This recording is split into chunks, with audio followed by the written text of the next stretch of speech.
Buenas noches familia, qué bendición poder acompañarlos un día más con esto que es ISIC en casa, un espacio que Dios nos ha regalado para que juntos crezcamos en la palabra del Señor. En esta oportunidad continuaremos con el estudio del Evangelio de Mateo, capítulo 13, versículos 47 al 52. Así que quiero invitarte para que dispongas tu corazón y para que hoy podamos recibir lo que Dios tiene para nosotros. No sin antes pedirte que allí donde tú estás, cierres tus ojos y vamos a orar. Padre, gracias por esta noche, gracias por la oportunidad que tú nos das de aprender de tu palabra. Gracias porque tu palabra, Señor, tiene tantas riquezas, hay tantos tesoros, Señor, que podemos descubrir en ellas. Gracias, Padre, porque tu palabra es viva, es eficaz, es más cortante que espada de dos filos que penetra hasta lo más profundo de nuestro corazón. Hoy rogamos, Espíritu Santo, que seas tú enseñándonos, que seas tú trayendo una palabra fresca y nueva a nuestro corazón y que podamos recibir con un corazón enseñable lo que tú tienes para nosotros. En el nombre de Jesús, amén y amén. Dice la palabra del Señor, Mateo capítulo 13, desde el verso 47. Asimismo, el reino de los cielos es semejante a una red que echada en el mar recoge de toda clase de peces y una vez llena la sacan a la orilla y sentados recogen lo bueno en cestas y lo malo echan fuera. Así será el fin del siglo. Saldrán los ángeles y apartarán a los malos de entre los justos y los echarán en el horno de fuego. Allí será el lloro y el crujir de dientes. Jesús les dijo: ¿Habéis entendido todas estas cosas? Ellos respondieron: Sí, Señor. Él les dijo: Por eso todo escriba docto en el reino de los cielos es semejante a un padre de familia que saca de su tesoro cosas nuevas y cosas viejas. Con este texto entonces que acabamos de leer, terminamos las 7 parábolas de esta sección con la parábola de la red, la cual trata la misma enseñanza que la parábola del trigo y la cizaña que aprendimos anteriormente. No olvidemos que las 7 parábolas que Jesús narra en esta sección de Mateo tratan del reino de los cielos, el cual asemeja escenarios de la vida cotidiana como el sembrar en un campo, la siega de trigo, el enterrar un tesoro en un campo, el hacer pan con harina y un poco de levadura, el comercializar con perlas, el crecimiento de una semilla de mostaza, y ahora lo compara con una red de un pescador que recoge peces buenos y peces malos. Esta parábola finaliza las enseñanzas del reino de los cielos y termina recordando el juicio final que les espera a este mundo, donde separarán los justos de los injustos. Tenemos que saber que la pesca era un oficio muy practicado en los tiempos de Jesús, especialmente en la región de Galilea, y de hecho algunos de los apóstoles se desempeñaban en este oficio. Existían 2 métodos usados en Palestina para pescar. El primero consistía en llegar a aguas profundas con una barca y luego echar con fuerza una gran red que tenía en sus extremos pesas de plomo, las cuales hacían que la red descendiese profundamente de manera rápida y así atrapar muchos peces. Luego que la red atrapaba los peces, se arrastraba a la orilla donde se clasificaban los peces. El segundo método, que es al que Jesús habla en esta parábola, es aquel donde se amarraba una gran red cuadrada al bote y conforme éste avanzaba, la red tomaba una forma cónica atrapando toda clase de peces conforme ésta avanzaba. El problema con este método es que atrapaba tantos peces buenos como malos, por lo que se esperaba que al llegar a la orilla se iniciara el proceso de separación. Los peces comestibles eran arrojados en una cubeta con agua para mantenerlos frescos y los malos eran desechados. Jesús entonces termina su narración de la parábola diciendo que el reino de los cielos consiste precisamente en eso. Dice la palabra del Señor que el reino de los cielos es semejante a esa gran red en donde Dios separará los justos de los injustos para darle a cada quien la paga según sus obras. Mientras tanto, convivirán los hijos del reino junto con los hijos de las tinieblas, tal y como lo venimos viendo, como lo vimos en la parábola del trigo y la cizaña. Es importante no olvidar este principio porque podría darse el caso de que el Hijo del Reino dude de mantenerse íntegro en este mundo de corrupción donde muchos se han contaminado con el pecado. Como hijos de Dios debemos saber esperar la manifestación del reino de Dios. Y en la Biblia podemos ver cómo aún en tiempos difíciles siempre hubo personas que se mantuvieron firmes en su fe. Por ejemplo, en tiempos antes del diluvio, solamente Noé halló gracia a los ojos de Dios en medio de un mundo que estaba totalmente corrupto moralmente. Pero Noé y su familia se mantuvieron firmes a Dios. También en los tiempos de Elías habían 7,000 hombres, dice la palabra, que no se habían entregado a la idolatría de Israel. Esto lo vemos en primer libro de Reyes, capítulo 19, verso 18.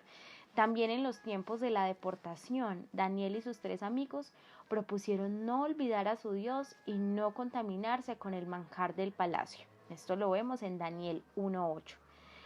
En los tiempos de Jesús y en el tiempo en donde nació Jesús, en medio de tanto pecado y corrupción religiosa, se levantó un hombre como Simeón, que se mantuvo íntegro, esperando que sus ojos vieran la consolación de Israel. Esto lo vemos en Lucas capítulo 2, versículo 25. Y así sucesivamente podríamos hablar de muchos hombres y podemos encontrar que en cada época de la tierra un remanente fiel al Señor se mantuvo fiel a Él y ha estado esperando su consolación y no se ha contaminado con los placeres de este mundo de pecado. Todos sabemos que hoy en día la maldad ha crecido, tanto que incluso ha penetrado a algunos miembros de la iglesia.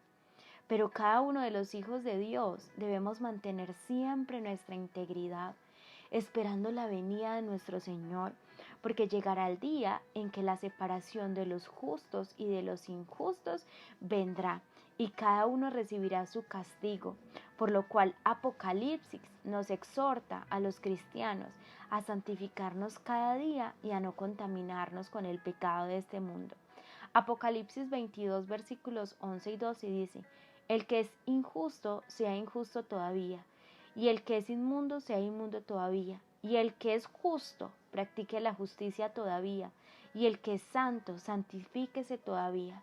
He aquí yo vengo pronto, y mi galardón conmigo para recompensar a cada uno según sus obras. Jesús también nos dice que la red está lanzada a todos los peces, no hay acepción de personas, a todos se nos llama por igual al arrepentimiento y ser servidores de Cristo por medio de la proclamación del Evangelio. Pero al final el juez de los justos e injustos dará retribución conforme a la palabra que cada uno ha escuchado mientras tenga vida terrenal.